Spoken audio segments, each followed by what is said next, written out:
Hello दोस्तों, welcome back. Free circuit lab में आपको स्वागत है। दोस्तों, बैटरियां हमारे लाइफ में बहुत ज़्यादा इंपॉर्टेंट है। मोस्टली हमारे पास जो भी पोर्टेबल गैजेट्स रहते हैं ये सब बैटरी से चलती है, लेकिन कभी कभी ये एक्सपेक्टेड कैपेसिटी नहीं दे पाता है, ये टाइम से पहले ही बैटरी लो बता देता है। तो इस तरह की सिचुएशन को अवॉइड करने के लिए हमें बैटरी की रियल कैपेसिटी जानना ज़रूरी है।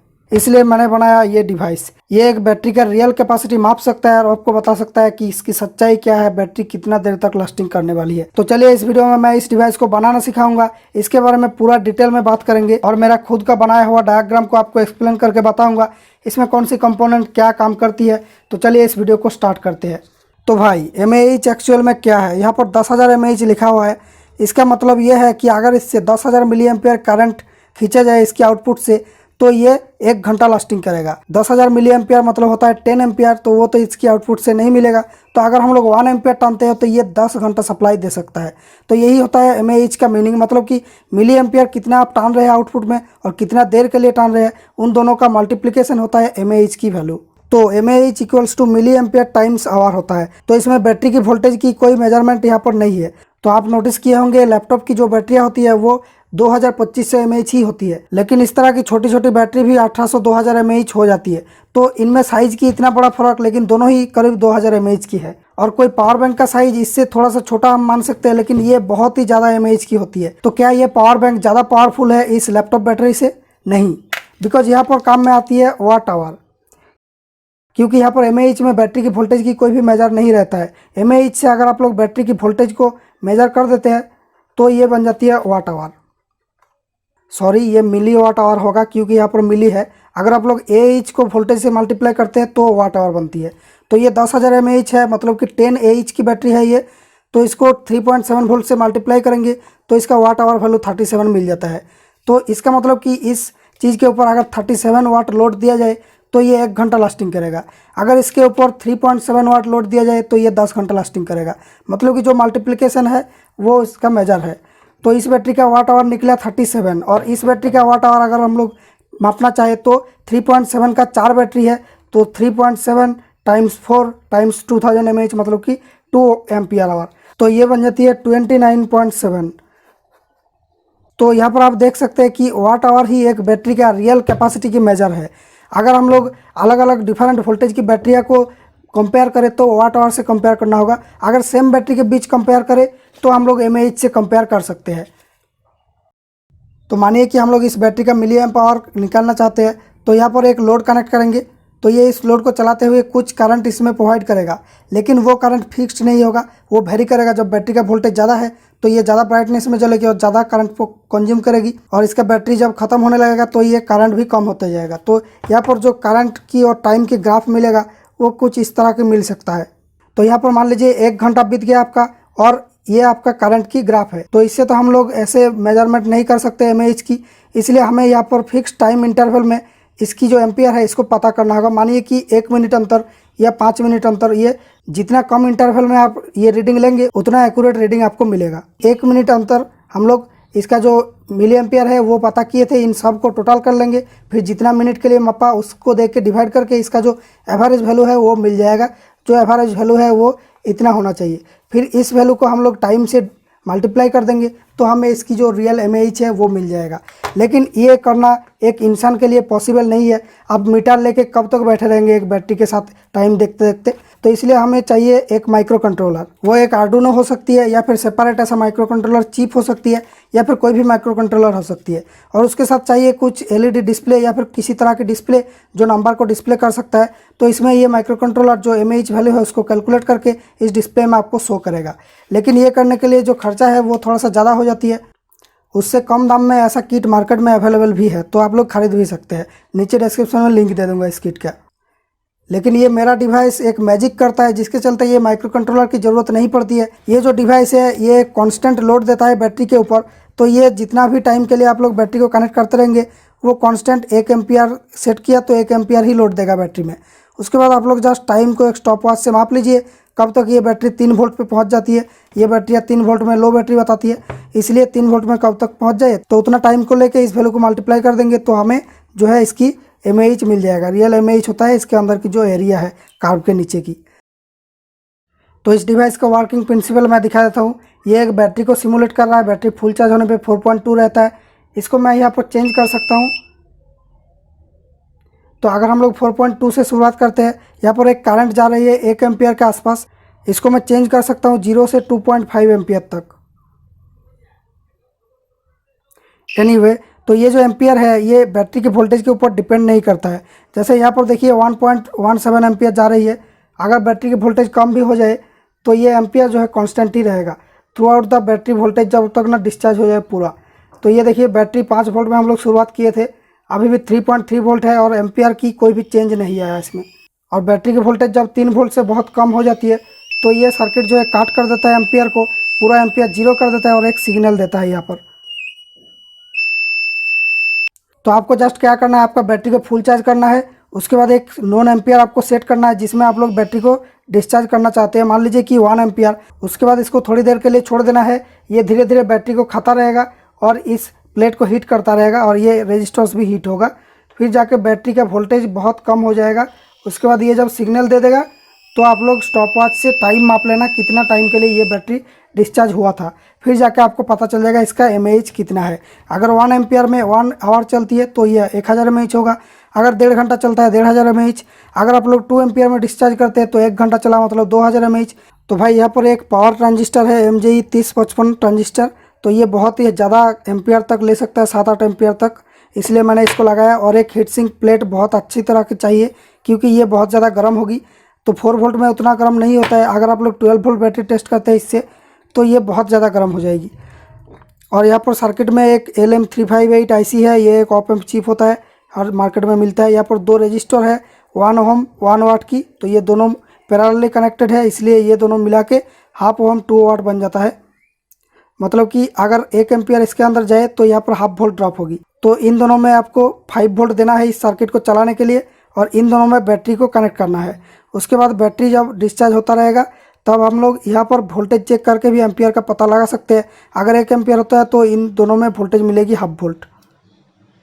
और अगर यहाँ पर 1 वोल्ट मिला मतलब कि 2 एम्पियर इस तरह की डबल होगा क्योंकि ये रेजिस्टेंस 1/2 ओम है। और इस पॉइंट में आपको बैटरी की वोल्टेज मिलेगी। तो इस तरह से इस पॉइंट और इस पॉइंट में स्विच करके आप लोग बैटरी का वोल्टेज और एम्पियर पता लगा सकते हैं जब ये टेस्टिंग हो रहा है तब। यहाँ पर एक स्विच है, इसका फंक्शन मैं बताऊँगा जब डायग्राम को एक्सप्लेन करूँगा। दोस्तों ये है इस प्रोजेक्ट का डायग्राम। यहाँ पर जो है कुछ कुछ जगह पर 5 वोल्ट लिखा हुआ है। ये सब पॉइंट एक ही पॉइंट है, एक साथ कनेक्ट होंगी। और यहाँ पर 3.7 वोल्ट जो लिखा हुआ है ये भी दोनों एक साथ कनेक्ट होंगी। और जो ग्राउंड की सिंबल बना हुआ है ये सब एक साथ कनेक्ट होगी और ये होगा माइनस। ये 3.7 वोल्ट का भी माइनस और 5 वोल्ट का भी माइनस, सब एक साथ जुड़ा हुआ है। तो यहाँ पर LM358 IC में 2 ऑप एम्प मिलता है इस तरह के ट्रायंगल। इन ऑप एम्प्स का मतलब ये होता है यहाँ पर 2 इनपुट पिन रहती है, एक है पॉजिटिव इनपुट, एक है नेगेटिव इनपुट और एक आउटपुट पिन रहती है। इन दोनों इनपुट के बीच अगर पॉजिटिव का वोल्टेज ज़्यादा है नेगेटिव से तो ये आउटपुट हाई होगा और अगर पॉजिटिव का वोल्टेज नेगेटिव से कम है तो आउटपुट लो रहेगा। इस सर्किट का जो अपर पार्ट है ये एम्पियर को कांस्टेंट रखने में मदद करता है और लोअर पार्ट जो है ये वोल्टेज की प्रोटेक्शन प्रोवाइड करती है।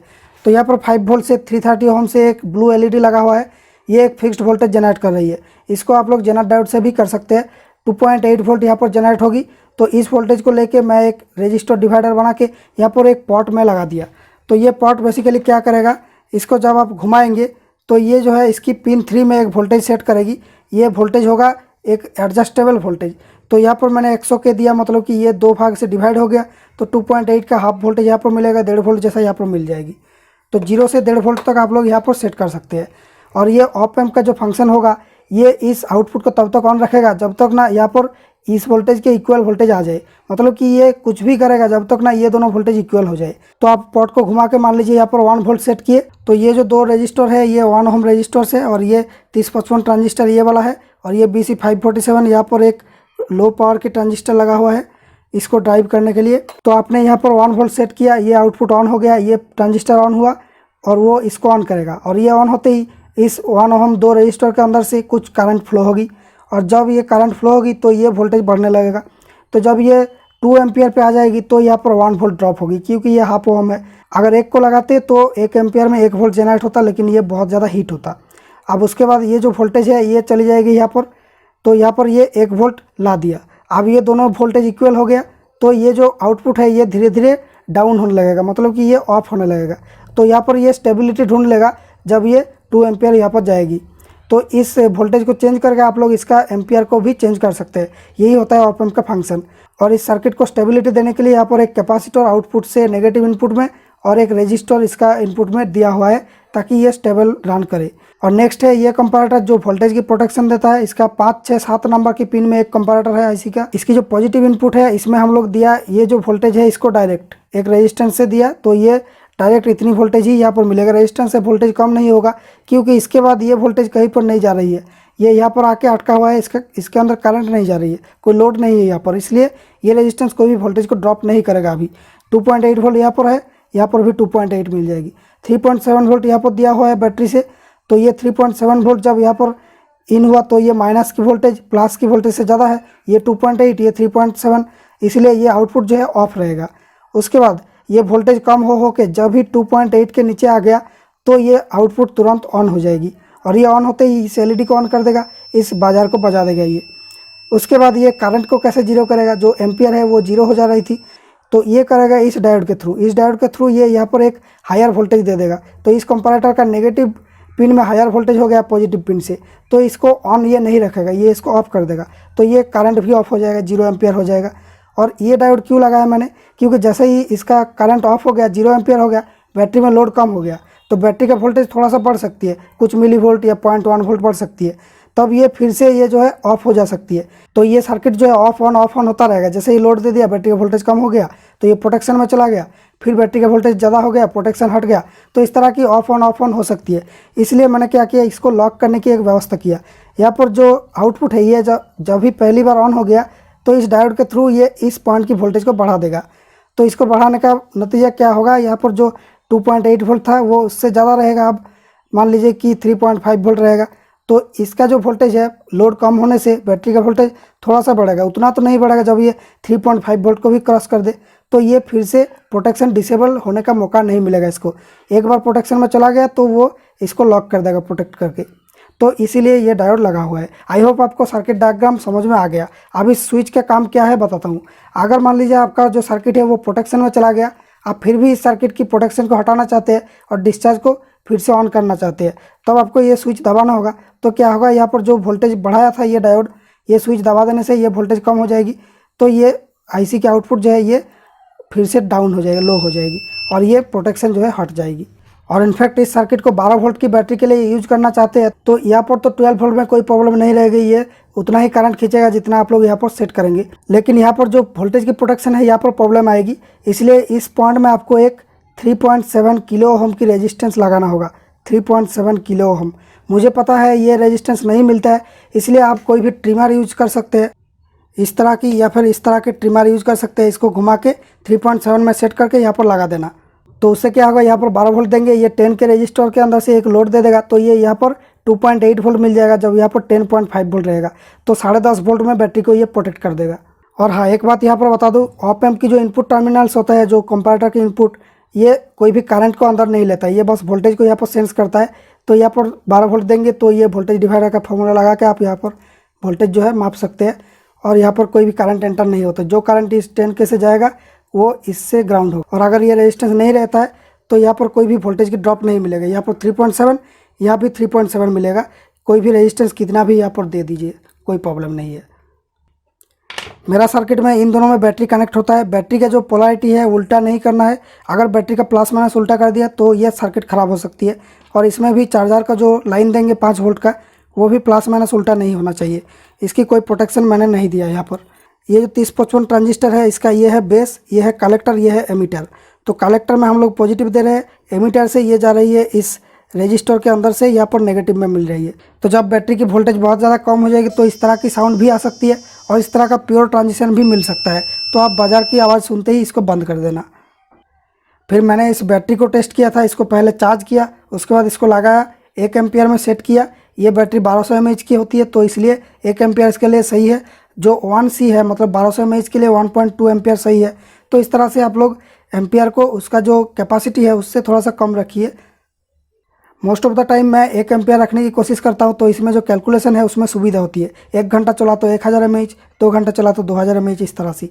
और ये देखा गया कि ये 34 मिनट जैसा चला, मतलब कि ये 600 mAh के जैसा है, 1200 लिखा हुआ है इसमें। फिर मैंने एक Redmi 5A को टेस्ट किया, इसकी मदरबोर्ड से जम्पर निकाल के मैंने टेस्ट कर रहा था।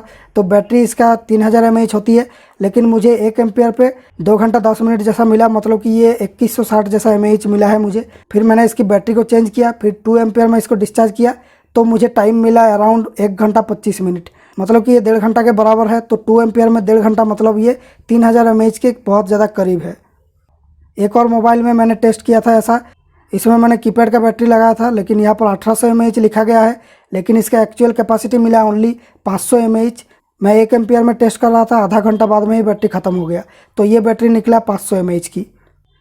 तो भाई इस तरह से हम लोग एक बैटरी का रियल कैपेसिटी जान सकते हैं, सच्चाई हम सामने ला सकते हैं इस डिवाइस के मदद से। तो ये डिवाइस कैसा लगा, कौन सा आता है? अगर ये डिवाइस पसंद आया तो इस वीडियो को लाइक कीजिए, फ्रेंड्स के साथ शेयर कीजिए। अगर आपने ये बना दिया तो इंस्टाग्राम में मुझे फोटो भेजना, लिंक डिस्क्रिप्शन में है। दोस्तों थैंक यू फॉर वॉचिंग, मिलेंगे नेक्स्ट वीडियो में with fresh and new idea.